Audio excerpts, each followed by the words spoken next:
अस्सलामुअलैकुम वरहमतुल्लाहि वबरकातुहू। कैसे हैं आप सब लोग। और आज जो हो रही है वो थीम पार्टी हुई है ऑर्गेनाइज़ वो बहन के घर। तो सब ने जो अपनी अपनी डिशेस चॉइस की थी उनके कलर अलग थे। मेरे हिस्से में ग्रीन कलर आया था, तो मैंने थोड़ा डिफरेंट करके ग्रीन कढ़ाई की कोशिश की थी बनाने की। और इसका फुल व्लॉग मैं अलग से बनाऊंगी कि मैंने किस तरीके से बनाई थी। तो लेकिन ये कि आज हम बात करते हैं सिर्फ पार्टी के मुतालिक। तो मैंने ग्रीन कलर चूज़ किया था, तो मैंने ग्रीन कढ़ाई बनाई थी। और इसको थोड़ा-सा मैंने डिफ़रेंट करने की कोशिश की थी, नॉर्मल जो हम लोग बनाते हैं वाइट हांडी या रेड हांडी, उससे थोड़ा-सा मैंने चेंज करने की कोशिश की थी। उसको मैं आपको तफ़सील से अपने व्लॉग में बताऊँगी। तो बहनों के यहाँ ये होता है कि बहाने ढूँढते हैं कि अगर सब लोग जमा हो रहे हैं तो कोई पार्टी या कोई इस तरह की तकरीब ऑर्गेनाइज़ कर लें कि जो सब मिल भी जाएँ बहन-भाई आपस में, और हम लोग सही तरह से अपना टाइम भी स्पेंड कर सकें एक-दूसरे के साथ। मगर बहुत सारी चीज़ें ऐसी होती हैं जब इस तरह की पार्टीज़ हों, सब लोग मिल के बैठ रहे हों, तो हम लोग उम्र का एक बड़ा हिस्सा गुज़ार चुके हैं। तो मैं ये सोचती हूँ कि जो हमारी आने वाले आगे बच्चे या बच्चियाँ हैं, तो हम लोग ये एक ज़हन में हमारे शुरू से कॉन्सेप्ट है कि लड़कियां जो हैं उनका ये होता है कि भई अपना पढ़ लें, फिर इंशाल्लाह उनकी खैरियत के साथ शादियां हों, फिर वो अपना घर, ससुराल, बच्चे वगैरह सँभालें। और इसी तरह ये साइकिल जिस तरह हमने पूरा किया है कंप्लीट, इसी तरह उनका कंप्लीट हो जाए। और फिर एक टाइम ऐसा आता है कि रिश्ते जैसे ऊपर-नीचे हो जाते हैं। जो बच्चियाँ हमारी औलादें हैं, वो कल वो भी माएँ बन जाती हैं। तो मगर ये मैं सोचती हूँ कि ये सर्कल तो है, मगर इस सर्कल में हम लोगों ने एक चीज़ मुझे लगता है कि जो मिस करी है, वो एक चीज़ ये है कि हम लोगों ने बच्चों को अपने जो आगे यानी अपनी उम्र गुज़ार के, मुझे लगता है हमने सीखा है कि हमने बच्चों को कोई मकसद नहीं दिया। यानी मकसद ये लड़कों का यही होता है कि भई आपने जॉब करनी है, या एक जो ज़िंदगी गुज़ारने के लिए होता है ना ज़रूरी चीज़, वो होता है मकसद। मगर जो मुझे लगता है कि ये मकसद इस तरह से नहीं दिया कि बेशक आप लोग शादियाँ हों, बच्चे सँभालो, ससुराल को देखो, मगर एक अपना मकसद कोई ना कोई ज़िंदगी का बनाएँ कि भई हमने किस तरह हमने दिन भर का अपना एक पूरा शेड्यूल बनाना है, या कुछ वक़्त हमने किस चीज़ को देना है कि एक उम्र या एक टाइम के बाद इंसान को अंदाज़ा हो कि हमने उम्र गुज़ारी तो बेकार नहीं गुज़ारी। तो वो चीज़ ऐसी है कि वो अब समझ में आती नहीं है, मगर ये है कि मेरी अपनी राय है कि इंसान को ऐसा सोचना चाहिए। जो ग्रीन कलर में मेरी दूसरी डिश थी वो कस्टर्ड थी। तो कस्टर्ड को थोड़ा डिफरेंट करने के लिए मैंने इसमें थोड़े से ब्रेड के स्लाइस थोड़े लाइट शैलो फ्राई करके रखे हैं नीचे, कि उनसे थोड़ा टच भी थोड़ा चेंज हो जाए और खाने में इस तरह की चीज़, यानी केक नीचे बिछा दें कस्टर्ड के, या फिर ब्रेड बिछा दें, या बिस्किट्स वगैरह को इस तरह बिल्कुल चूरा करके, तो उससे बड़ा अच्छा टेस्ट आता है। तो कस्टर्ड जो है वो मैंने बनाना कस्टर्ड बनाया था इस वजह से कि ताकि ग्रीन कलर जो है मेरा वो विन रहे। उसके साथ ये कि मेरे किस्मत से मुझे जो शरबत सर्व किया वो भी ग्रीन कलर का किया। और उसके अलावा ये कि जो रात की सर्विंग के लिए कोल्ड ड्रिंक निकली वो भी ग्रीन, तो मैंने तो सारे अपने ग्रीन कलर कैप्चर कर लिए। तो ये मेरी ग्रीन कढ़ाई भी रेडी हो गई थी। और उसके बाद जो बहन है उन्होंने जो चूल्हा खाली पाते ही फ़ौरन अपने वाइट सॉस पास्ता की तरारी तैयारी शुरू कर दी है। और जो हमारे यहाँ के अक्सरियत बच्चियाँ हैं, बच्चे हैं, उन सब के जो वोटिंग अभी से चल रही थी, वो तो चल रही थी वाइट सॉस पास्ता की। और छोटी बहन जो है मेरी वो बनाती भी बहुत अच्छा है।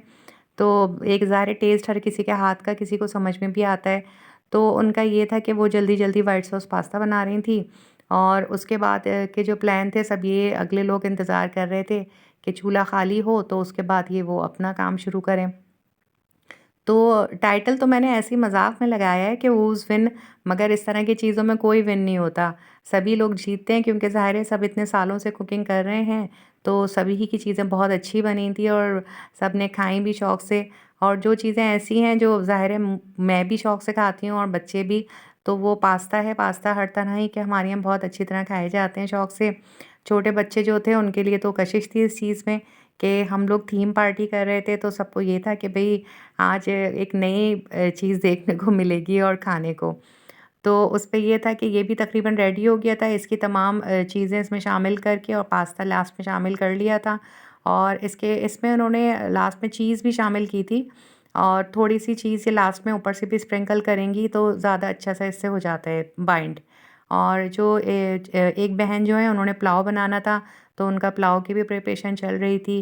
पास्ता जो है ये फ़ाइनल हो गया था। ये मंगोचियों का सालन है जो आप लोगों ने नाम सुना होगा। ये सवइयों का ज़र्दा है और कढ़ाई मेरी रेडी हो गई थी, ग्रीन कढ़ाई। उसके अलावा पुलाव की तैयारी शुरू थी, सेवइयाँ रेडी हो गई थी। तो पुलाव के लिए फिर हमने चूल्हा नीचे रखा था क्योंकि हमें लग रहा था कि ऊपर के चूल्हों पे इतना अच्छा गैस नहीं आ रही है। तो नीचे चिमनी रख के और उसके अंदर फिर राइस डाले थे। तो उससे ये था कि भई जल्दी दम आ जाएँगे, वरना चावलों में ये भी डर लगता है कि कहीं ऐसा ना हो कि अगर थोड़ी-सी आँच ऊपर-नीचे हो तो चावल बैठ जाएँ। और एक पार्टी जो है उनकी कोई थीम नहीं थी, उन्होंने सबकी थीम को मिक्स करके सैलेड बनाई थी। और जो छोटी बहन को कलर मिला था वो रेड कलर था, तो वो बना के लाई थी फॉइल चिकन और इसके अलावा ये सबके पसंदीदा डोनट्स। दस्तरख़्वान लगना शुरू हो गया था और डिश आउट होना शुरू हो गई थी चीज़ें। सबसे पहले जो है ये मंगोचियों का सालन जो होता है इसको डिश आउट किया गया। मैं बहन से कहूँगी कभी वो बनाएँगी मंगोचियों का सालन तो फिर हम उसकी वीडियो बना के अपलोड करेंगे। और फॉइल चिकन भी बहुत मज़े की बनी थी और दस्तरख़्वान पे हर चीज़ सर्व होती जा रही थी और मैं साथ-साथ इनकी वीडियो कैप्चर करती जा रही थी। इसमें जो एक चीज़ आपको नज़र आ रही होगी दही बड़े, तो उसकी वीडियो नहीं बनी है मगर वो डायरेक्ट ही फ्रिज से निकल के डिश में निकाल दिए थे। तो ये थी और ये जो है मेरी चिकन की निकल रही है ग्रीन कढ़ाई। ये कैमरे में इतनी ग्रीन नज़र नहीं आ रही वरना ये बहुत वाक़ई में ग्रीन कलर थी। तो इसका ये है कि इनको डिश आउट करने के बाद अब हमारे पास जो था दस्तरख़्वान पे रखने के लिए वो चीज़ें हमने आपको दिखानी है आहिस्ता-आहिस्ता। ग्रीन कढ़ाई को हमने ऊपर थोड़ा-सा आखिर के अंदर हरा धनिया जो था वो भी हमने इसको स्प्रिंकल किया था क्योंकि ज़रा और भी ग्रीन-ग्रीन सही लगे। पास्ता जो है वो अगली डिश जो है वो पास्ता डिश आउट हो रही है और इसका आप चीज़ देखिए कितनी आपको लहराती हुई नज़र आ रही होगी या नहीं आ रही है तो मैं आपको बता देती हूँ, क्योंकि मैं तो ऐनी शाहिद हूँ ना इस चीज़ की।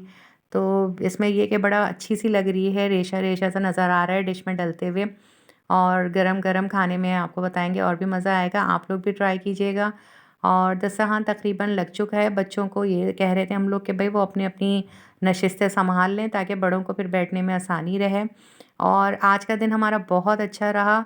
बुलाते तो सब हैं मगर ये होता है कि कहीं इंसान बड़े दिल से जाता है, शरीक होता है और खाता है, तो उसको बहुत अच्छा लगता है। कोई किसी किस्म की परेशानी और टेंशन नहीं होती है। और एक डिश जो थी ये फ्रूट चाट भी बनी थी क्योंकि फ्रूट आ रहे हों सारे और चाट ना बने तो ऐसा तो पॉसिबल नहीं है। तो ये फ्रूट चाट बनी है। उसके बाद हमने एक छोटा-सा मॉडलिंग की थी अपनी थीम को लेके, तो वो भी आप लोग देखिए कि एक जो थी वो बास्केट में वो लाई थी आइसक्रीम थी और एक जो थी उन्होंने ऑरेंज कलर लिया था, तो ऑरेंज कलर की सारी चीज़ें उन्होंने अपनी ट्रे में रखी थी। और इसके अलावा ये था कि इन्होंने जो फॉइल चिकन थी, उन्होंने अपनी फॉइल चिकन दिखाई और ये पास्ता वाली जो हैं, इन्होंने अपना पास्ता दिखाया, व्हाइट सॉस पास्ता। और इसके बाद ये पुलाव वाली जो आंटी थीं, उन्होंने अपना पुलाव दिखाया और उसके बाद जो ग्रीन कलर वाली आंटी थीं, उन्होंने अपना ग्रीन कलर दिखाया। इसके साथ ही हमारा वक़्त आज का ख़त्म होता है। दस्तरख़्वान बिछ चुका है जिसकी खुशबू की वजह से मज़ीद वीडियो बनाना हमारे लिए पॉसिबल नहीं है। इंशाअल्लाह अगले व्लॉग में मुलाकात होगी। अल्लाह हाफ़िज़।